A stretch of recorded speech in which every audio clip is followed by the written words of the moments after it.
Pemirsa, saya sekarang berada di rumah Ibu Luh Putu Sugianitri yang sering disebut dengan Ibu Nitri.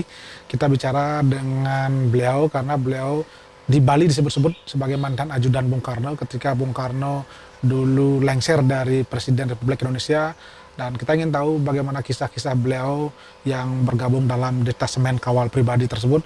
Kita sapa dulu beliau. Om Swastiastu, Bu Nitri. Om Ya, Swastiastu. gimana kabar, Bu? Sehat? Baik, sehat selalu. Usia Ibu sekarang berapa, Bu, ya? 72 tahun. 72 tahun. Baik, kita ingin tahu Ibu kan lebih dikenal sebagai mantan ajudan Bung Karno. Gimana ceritanya bisa dekat dengan Bung Karno ketika itu? Iya. Di Bali ada pengumuman, Bali mencari pendidikan, mencari calon polisi wanita yang dididik menjadi polisi wanita di Sekolah Angkatan Polisian Sukabumi. Waktu itu saya mendaftar, saya diluluskan oleh Polda dan dikirim ke Sukabumi sebanyak 40 orang seluruh Indonesia dididik di Sukabumi menjadi polisi wanita. Sehabis dididik di sana 1 tahun, pagi menerima pangkat brigadir polisi wanita atau bintara polisi, karena di Bali tidak ada sekolah bintara, yang ada hanya sekolah bintana. Akhirnya kami disekolahkan di Sukabumi menjadi bintara polisi wanita, dan semua teman-teman harusnya kembali ke daerah masing-masing dari mana mereka dikirim, tetapi kebanyakan ditugaskan di mana yang diperlukan polisi wanita, termasuk saya tidak boleh kembali ke Bali. Saya ditetapkan tugas di Sukabumi. Di Sukabumi tugas sebentar. Sekolah Angkatan Kepolisian diresmikan menjadi Akademi Angkatan Kepolisian. Karena menjadi pendidikan akademi, saya sebagai bintara tidak bisa tugas di situ. Jadi ada petugas yang datang mengambil saya, membawa saya harus ikut staf detasemen kawal pribadi Presiden di Jakarta. Saya dibawa ke Istana Jakarta. Waktu itu saya menemani Bung Karno. Beliau sudah turun dari presiden dan sudah tidak punya pengawal. Banyak polisi wanita yang mengawal, tetapi polisi wanita mengawal putri Bung Karno, dan saya tidak bisa mengawal putri Bung Karno karena putri Bung Karno lebih dewasa dari saya. Tidak mungkin pengawalnya lebih besar daripada yang dikawal. Waktu itu kami berkumpul di Istana Jakarta dengan putra-putri Bung Karno, termasuk Ibu Fatmawati. Waktu itu sudah keluar dari Istana Jakarta, dia sudah pisah dari Bung Karno. Kita dengan putri-putrinya, dengan Megawati Rahmas, Guntur Soekarno, Guruh.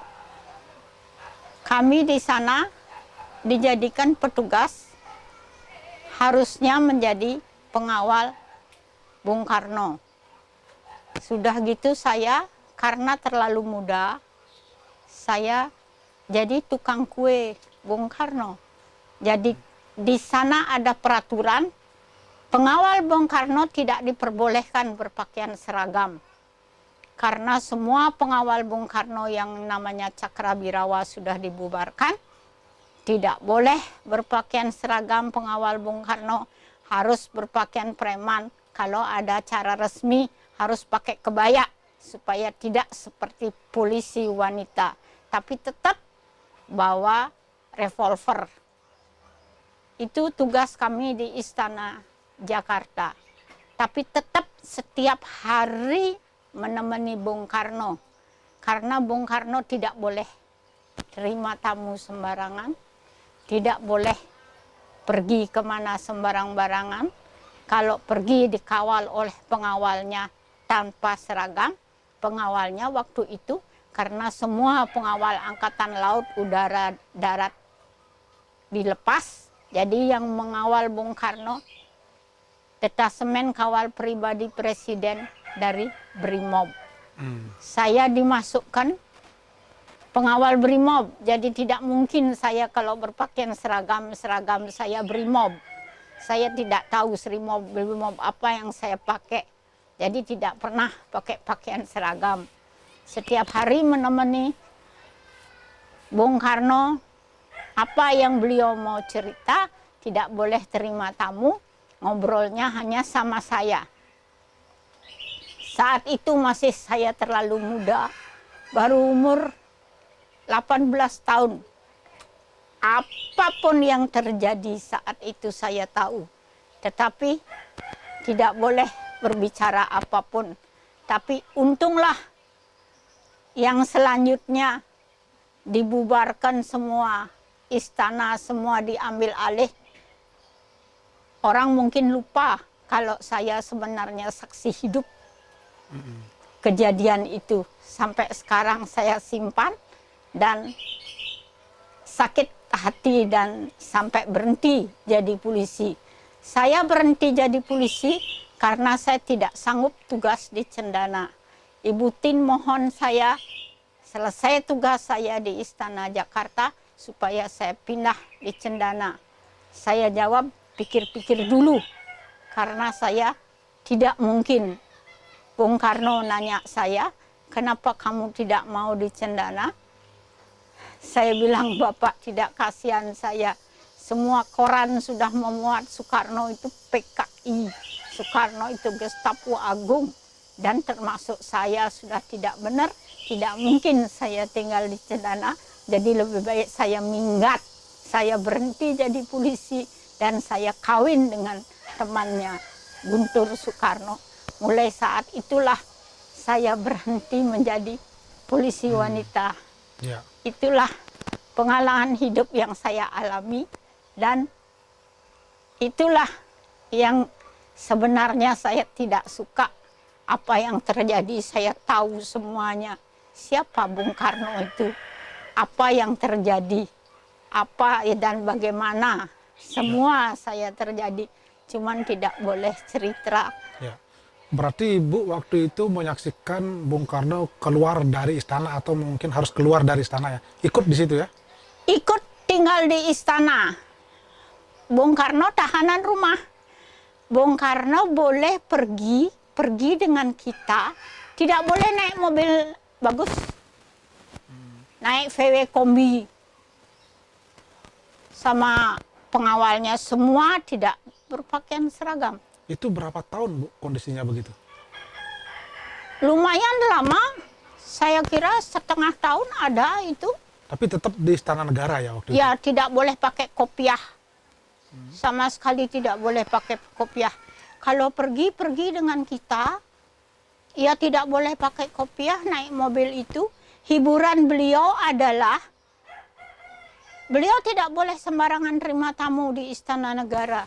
Dan boleh pergi kalau beliau hari Kamis pergi ke Bogor. Ke Istana Bogor maksudnya? Istana Bogor, ketemu Ibu Hartini. Di sana setiap malam minggu ada malam keroncong yang diadakan dengan penyanyi-penyanyi keroncong yang sudah tua, yang gimana, yang ya sudah. Ya, bernostalgia. Ya, yang itu. Yang itu saya harus berdiri di situ sampai sore, sampai jam 9 malam baru saya boleh pulang ke Jakarta kembali. Saya tidak tinggal di Bogor. Saya tinggalnya di Jakarta. Sehari sekali saya tidak datang hari Senin, Bung Karno pasti kembali ke Istana Jakarta. Saya sudah dihabisin. Kamu tidak kasihan aku. Aku sudah berjuang setengah mati. Nemenin nonton keroncong saja tidak mau. Itu karena masih muda, tidak suka sama keroncong. Itu. Dan itu harus saya lakukan. Dan selalu mencari kalau pagi, kue apa kesenangannya dari ujung ke ujung saya cari sampai dapat. Tidak boleh telat. Dan kalau diganti dia tahu. Itu hanya itu hiburannya di Bogor.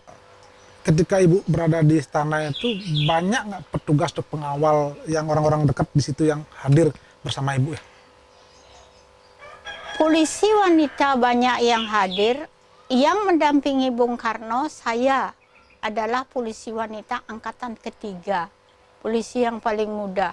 Kakak-kakak kelas saya, polisi wanita angkatan ke-1, ke-2, ngawal putra-putri Bung Karno. Iya. Banyak polisi di sana, orang Bali juga banyak. Jadi polisi Brimob tugas di situ. Banyak pengawal beliau. Tapi kalau yang dekat sekali ngurus sampai seperti saya gitu enggak. Jadi Ibu tugasnya membelikan kue. Ya apa yang dia suka, saya harus sering cari. bercerita dengan Ibu berarti ya? Iya. Oh, itu keluar dari istana itu langsung kemana waktu itu? Harus meninggalkan istana ya? Tidak boleh kemana-mana sembarangan, Pak. Paling kalau dia menuju Istana Bogor ketemu istrinya, ketemu, tapi kalau untuk dia pertemuan nginep di Bogor, saya pergi. Dan kalau jalan-jalan, hanya jalan-jalan, bagaimana jadinya ya? Pokoknya Bung Karno itu pergi kemana-mana, tidak boleh ketahuan sama masyarakat kalau itu Soekarno. Siapa yang melarang waktu itu ya? Begitu aja peraturannya. Yang jaga, yang mendampingi itu kan komandan saya itu Brimob. Tapi enggak tahu peraturan itu dari mana. Jadi jalankan perintah saja waktu itu ya? Ya, Oh, takut kan begini. Pergi jalan-jalan, saya selalu kalau di kendaraan itu duduk di sebelahnya dan tas saya selalu ada pisaunya. Habis suka dia minta lihat buah apa di jalan, dia minta makan itu apa. Terus minta sama saya, Tri, pengen makan itu rambutan tuh yang hijau, rambutan rapiah. Itu kan kulitnya keras, Pak. Saya bawa pisau. Saya suruh supir semua itu yang ada di dalam kendaraan itu Brimob. Gitu. Terus saya lapor, kiri Mas. Saya bilang beli rambut, saya beli. Saya kadang-kadang kurang ajar, Pak. Saya bilang sama dagangnya, Mas, ini rambutan saya kupas. Tolong bawa ke mobil ya. Kalau ada orang kepalanya botak, rambutnya di sini aja. Kasih dan dia buahnya gitu. Terus begitu dikasih, terus Bung Karno ngomong, manis tidak, suaranya kan besar. Itu. Terus dagang itu tahu. tahu kalau itu Bung Karno? Teriak dia, wah presiden ini dia masih hidup gitu. Kan persangkaan orang kan. Meninggal itu. Iya. Oh, berarti artinya gini, Ibu keluar dari istana itu, Bung Karno keluar dari istana itu setelah dinyatakan tidak sebagai presiden, berapa tahun? Artinya kan harus keluar itu dari istana negara. Begini Pak, Bung Karno itu punya istri kan Ibu Hartini. Dari Ibu Hartini punya anak 2, Tovan sama Bayu di Bogor. Ibu Hartini itu janda. Sudah itu yang suka dulu kan suka sering menemani ke Bali juga kemana ibu itu. Nah terus ada peraturan, tidak tahu dari mana itu peraturan dalam waktu 3 kali 24 jam keluarga Soekarno harus meninggalkan istana. Kayak gitu Pak. Artinya setelah G30 SPKI ya? Berapa tahun setelah itu? Tidak lama Pak, kira-kira tidak lama, lagi berapa tahunnya apa lagi berapa bulannya saya nggak tahu. Terus bingung Pak, bingungnya itu pindah kemana, nggak dikasih rumah. Itu yang saya heran.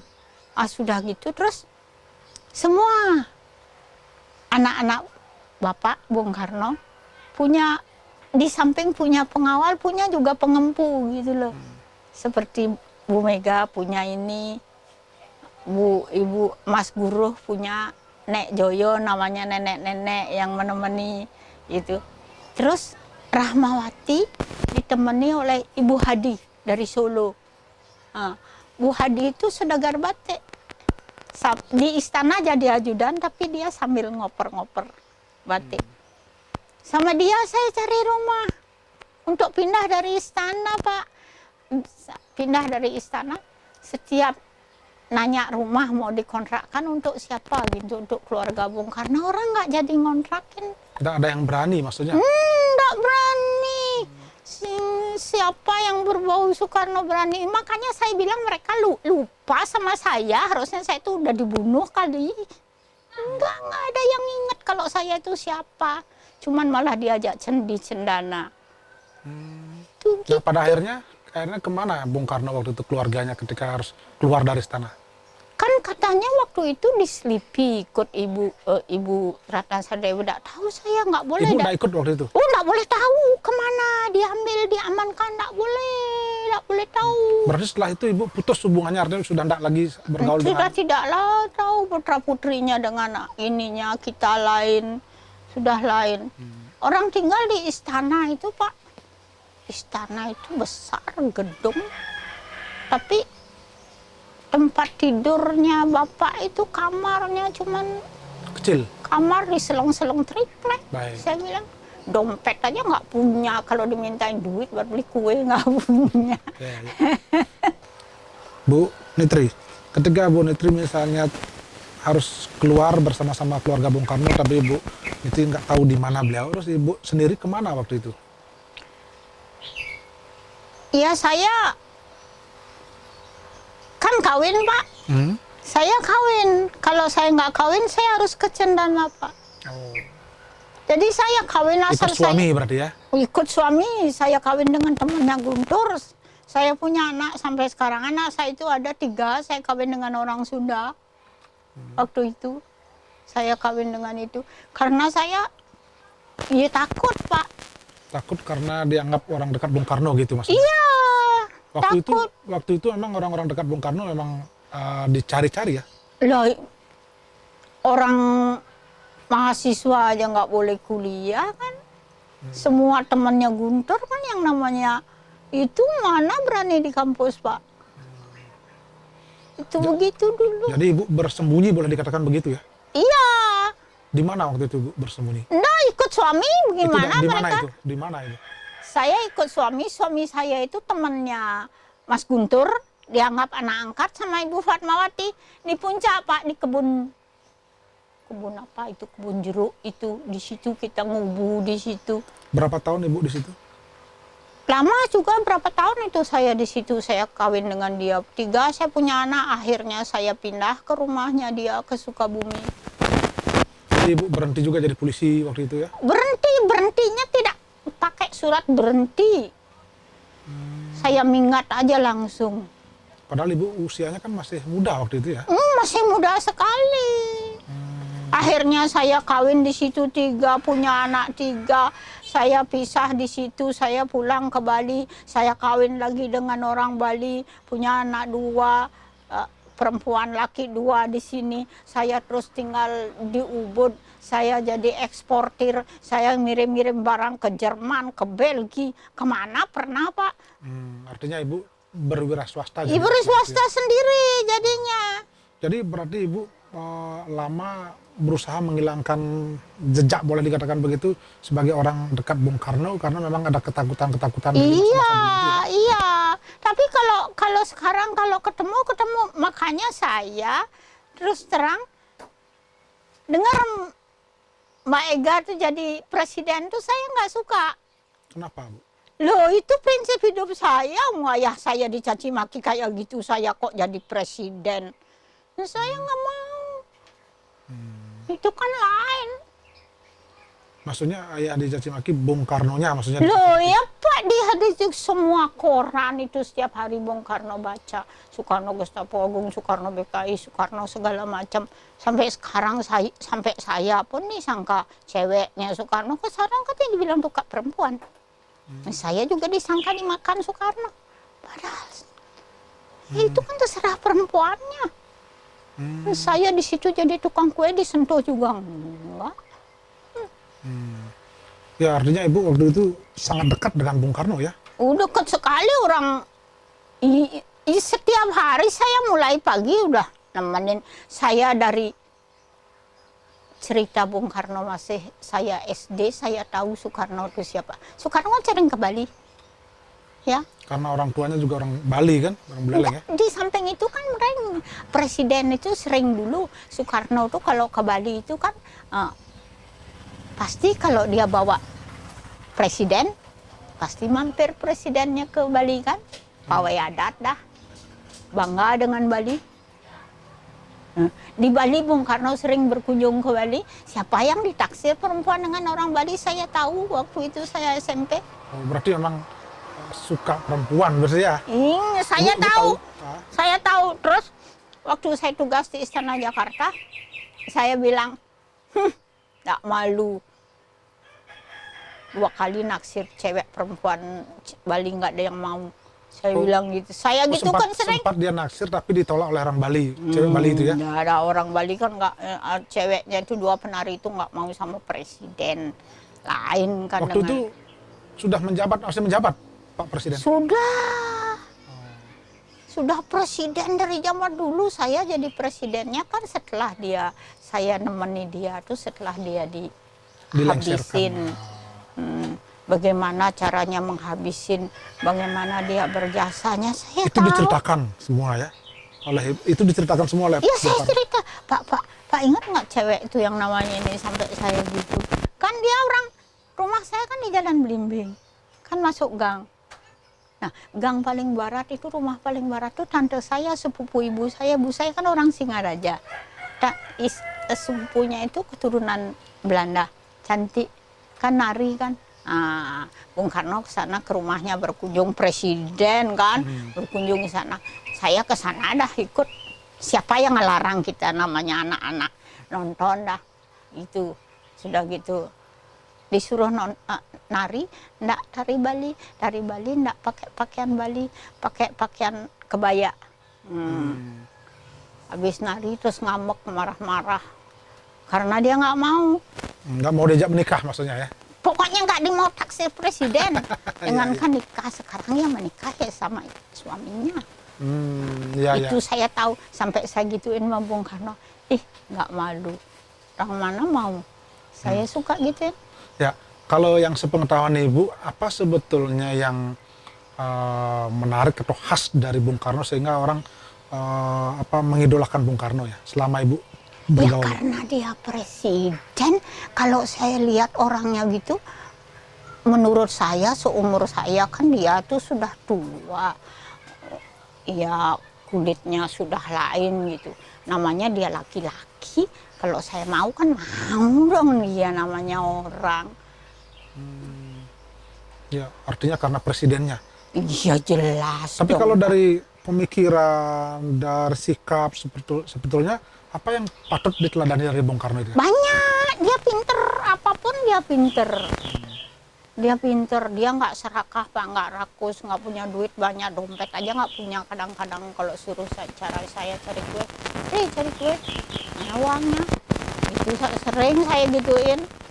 Jawab, mau ngomong Bali, lapis, presiden lapis buat apa? Gitu udah saya nggak pernah sepeser pun keluar dari dompet yang kayak Masa apa. seorang presiden tidak punya uang? Makanya sering saya gituin. Makanya saya nggak mau dicendana. Dia bilang, kamu gitu. Nah sekarang saya tanya Bapak, kenapa Bapak serah terima kekuasaan sama Pak Harto? Kan saya gitu kan. Apa jawabnya? Kamu goblok, kamu tahu apa? Katanya, aku ini presiden, kalau aku serahkan negeriku sama dia, kan hancur. Jadi perang saudara. Daripada negara ini hancur, lebih baik aku nyerah. Aku robek diriku sendiri, biar aku mati. Makan dah. Artinya tidak mau memperebutkan kekuasaan itu melawan itu ya? Nggak mau.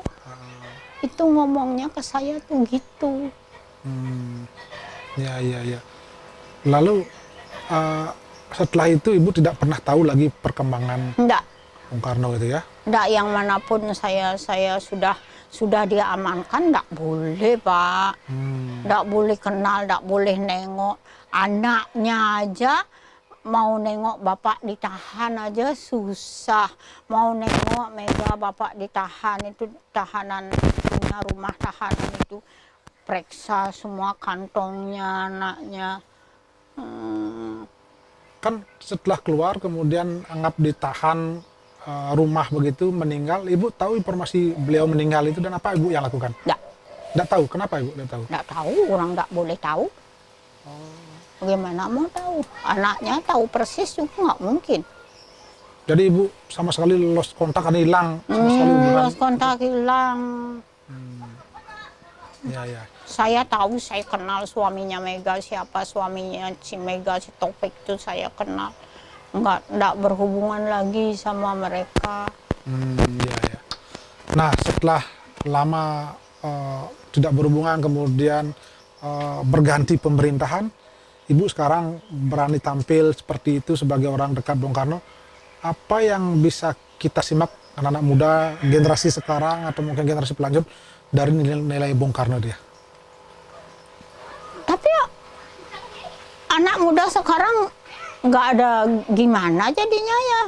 Dia mau tahu apa nggak dengar cerita Bung Karno apa enggak. Makanya kalau saya diminta pertemuan di mana gitu soal Soekarno, saya cerita itu sedih sekali Pak. Mereka mau denger apa enggak apa yang saya cerita. Soekarno itu siapa, bagaimana? Berarti ada yang misalnya yang tidak percaya dengan omongan Ibu? Caranya mereka ke kita itu kan kita bisa lihat dong. Gimana maksudnya, seolah-olah tidak percaya? Pejabat juga, pejabatnya nggak ada gregetnya kayak gitu kok. Tuh. Kalau dulu punya pejabat itu teriak-teriak. Marah, maki-maki gimana. Kalau sekarang apa terus? Berarti Ibu merasa catatan yang Ibu ketahui tentang Bung Karno tidak didengar orang, sehingga banyak orang yang tidak percaya dengan kondisi Bung Karno dan dari penceritaan Ibu itu? Iya dong. Apa yang Ibu lakukan kalau begitu? Nggak bisa ngelakukan apa-apa, biarin aja. Kalau saya apa sih, untuk apa sih, mau jadi apa sih? Berarti cukup simpan dalam hati cerita itu, Bu, ya? Saya nggak pengen dah jadi apa, saya di sini aja, saya kontrak tanah segini, saya sudah bahagia kok. Tuhan karuniai saya apa yang saya dapat. Ibu tidak ada semacam menulis buku tentang Bung Karno? Nulis buku satu terbit sampai sekarang, saya nggak tahu berapa terbitnya, berapa duitnya. Lah dikasih tahu nggak saya? Karena dia suka banyak nyerita di buku itu soal Soekarno. Saya bilang, kamu cerita sama Soekarno banyak, kapan kamu tahu Soekarno? Ya, cerita boleh cerita, tapi cerita yang benar. Kalau sekarang banyak digelar bulan Bung Karno dan sebagainya, pandangan Ibu sendiri seperti apa? Kan itu sebagai penghormatan juga kepada Bung Karno. Penghormatan apa kalau bulannya aja? Kalau nggak bulannya nggak hormat sama Soekarno. Iya. Ya karena itu momentum mungkin kelahiran Bung Karno, hari lahir Pancasila. Momentum. Saya nggak ngerti itu. Semua. Artinya dianggap belum cukup ya penghormatan kita kepada Bung Karno. Kita banyak pahlawan yang belum kita bisa hormati. Orang Bung Karno mati, mulu dimakamkan di Bogor nggak jadi, di Jakarta nggak jadi, akhirnya dibawa ke Blitar. Blitar yang bahagia. Orang dia yang punya mayat. Ya. Harapan Ibu apa sebetulnya dengan sosok Bung Karno, dengan kondisi sekarang kan sudah semua sangat terbuka seperti ini? Harapan ya ada tahu diri lah, jadi pemimpin tuh yang benar bagaimana, kita jadi masyarakat, jadi rakyat tuh punya greget gimana, semangat hidup gimana, ngomong.